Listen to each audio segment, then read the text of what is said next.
सूचना केवल हमारे विचार हैं, वित्तीय सलाह नहीं। निर्णय लेने से पहले खुद शोध करें। किसी भी लाभ या हानि के लिए हम उत्तरदायी नहीं हैं।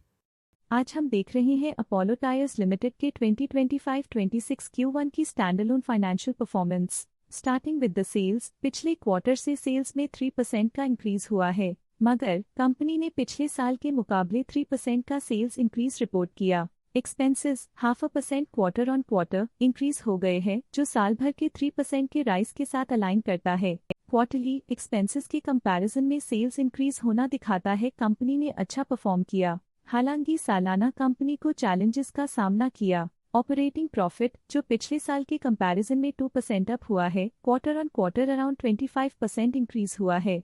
Operating profit margin OPM annual basis पे -0% से डिक्रीज हुआ है और पिछले क्वार्टर के कंपैरिजन में 2.5% से इंक्रीज हुआ है। एक्सेप्शनल आइटम्स को ऐड करके अदर इनकम पिछले क्वार्टर के कंपैरिजन में -71.5% गिर गई, बावजूद इसकी ईयरली ग्रोथ लगभग 1.5 गुना हुई है। इंटरेस्ट एक्सपेंसेस पिछले क्वार्टर से -10% डाउन हुआ, लेकिन ईयर ओवर ईयर डिक्रीज -2% हुआ है। डिप्रिशिएशन कॉस्ट में 0% का क्लाइम देखने को मिला और ईयरली बेसिस पे 2.5% का इंक्रीज देखा गया। प्रॉफिट बिफोर टैक्स एनुअली 14.5% बढ़ा, लेकिन प्रोसीडिंग क्वार्टर से 45% बढ़ा है। इस साल कंपनी ने 35% टैक्स पे किया और क्वार्टरली कंपनी ने 34% टैक्स पे किया है। नेट प्रॉफिट ने ईयर ऑन ईयर 16% का इंक्रीज दिखाया, लेकिन लास्ट क्वार्टर से 49% का इंक्रीज हुआ है। इस क्वार्टर में कंपनी का परफॉर्मेंस काफी अच्छा रहा। वहीं अगर एनुअल एनालिसिस की बात करें तो इस साल कंपनी का परफॉर्मेंस ठीक रहा। अर्निंग्स पर शेयर EPS में साल भर में 0.5% का इंक्रीज देखा गया, लेकिन क्वार्टरली में 49% की बढ़ोतरी भी नजर आई। इस क्वार्टर में कंपनी का EPS काफी अच्छा रहा। अपोलो टायर्स लिमिटेड के फाइनेंशियल स्नैपशॉट को रिव्यू करते हुए कुछ मुख्य ट्रेंड्स सामने आए हैं जो कंपनी की परफॉर्मेंस पे रोशनी डालते हैं। जून 2022 से जून 2025 तक अपोलो टायर्स लिमिटेड की फाइनेंशियल जर्नी में सबसे पहले बात करते हैं सेल्स की। इस साल सेल्स में 3% की वृद्धि हुई है और पिछले 4 सालों में 15.5% की वृद्धि हुई है, जो एक निरंतर अपवर्ड ट्रेंड को दर्शाता है। पिछले 3 साल से सेल्स लगातार बढ़ती जा रही है, जो मार्केट एक्सपेंशन और कंज्यूमर डिमांड में वृद्धि को दर्शाता है। अब बात करते हैं एक्सपेंसेस की। इस साल एक्सपेंसेस 12.5% बढ़े हैं और 4 सालों में 16% का इजाफा हुआ है। इस साल हालांकि एक्सपेंसेस सेल्स से थोड़ा ज्यादा बढ़े हैं, मगर ग्रोथ रेट्स का करीब होना स्टेडी ऑपरेशनल कॉस्ट को दर्शाता है। इस साल ऑपरेटिंग प्रॉफिट -43.5% कम हुआ, लेकिन पिछले 4 सालों में 9% का इजाफा हुआ है।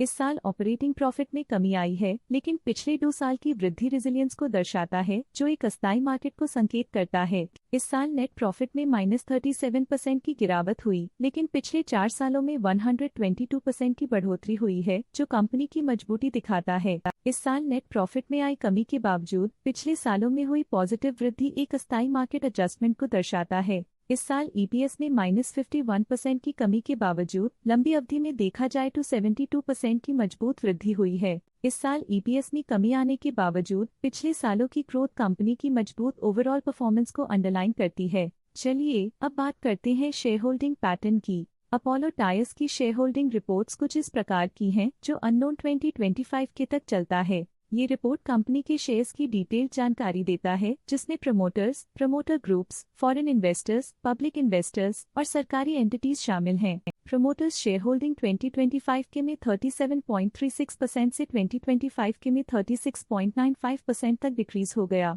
ये डिक्रीज दिखाता है कि इस टाइम पीरियड में कंपनी पे प्रमोटर्स का कंट्रोल कमजोर हुआ है। पब्लिक द्वारा हेल्ड शेयर्स का परसेंटेज 21.13% से इंक्रीज होकर 2025 के में 21.46% तक का इंक्रीज से देखा गया। ये चेंजेस स्टेट है कि पब्लिक की इन्वेस्टमेंट कंपनी में क्वार्टर टू क्वार्टर इंक्रीज हुई है।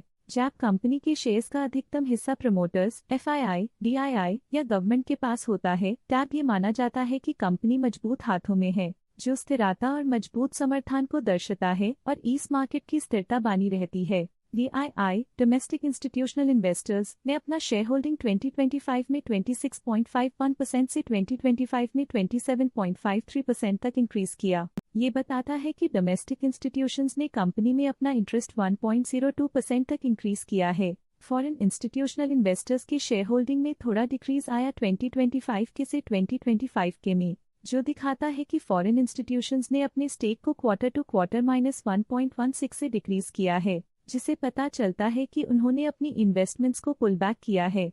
ये था कंपनी का करंट शेयर होल्डिंग पैटर्न। अब नजर डालते हैं अपोलो टायर्स के स्टॉक रिकमेंडेशन पे। लॉटस स्टॉक का करंट प्राइस 513.05 रुपीस चल रहा है। ICICI सिक्योरिटीज ने स्टॉक की बाय रिकमेंडेशन दी थी। उन्होंने स्टॉक का टारगेट प्राइस 555 का अनुमान लगाया था। रिकमेंडेशन के समय स्टॉक का प्राइस 489.15 चल रहा था, जो करंट प्राइस से 13.7% अप है। मोतीलाल ओसवाल ने स्टॉक की बाय रिकमेंडेशन दी थी। उन्होंने स्टॉक का टारगेट प्राइस 554 का अनुमान लगाया था।